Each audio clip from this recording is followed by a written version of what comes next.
ఈ హాస్టల్స్ విషయానికొస్తే fee structure ఎలా ఉంటుంది? మేము హాస్టల్ విషయానికి వస్తే మనకి 90,000 నుంచి స్టార్ట్ అవుతే హాస్టల్స్ 1,90,000 వరకు ఉంటాయి. అంటే దీంట్లో మనం చూస్తే ఏసీ హాస్టల్సా, నాన్ ఏసీ హాస్టలా, అటాచ్ బాత్రూమ్ అటాచ్ లేనివా, at the same time 2, 4, 6, 8 sharing ఇట్లా షేరింగ్ ఉంటాయి. ఓకే. అట్లనే బంకర్ కూడా ఉంటాయి.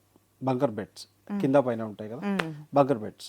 సో ఒక్కసారి మీరు స్క్రీన్ మీద చూస్తే వీటి ఫీ స్ట్రక్చర్స్ ఎలా ఉన్నాయో మీకు ఇక్కడ కనపడుతుంది. హాస్టల్ ఫీజ్ 4 షేరింగ్ అయితే non AC annual fees 1,20,000. First installment 64,000, second installment 61,000, first term only 78,000. 8 sharing bunk bed non AC అయితే annual fees 89,000, first installment 48,500, second installment 45,500, first term 57,850. అదే 6 షేరింగ్ బంక్ బెడ్ ఏసీ అయితే annual fee 1,20,000, first installment 64,000, second installment 61,000, first term 78,000.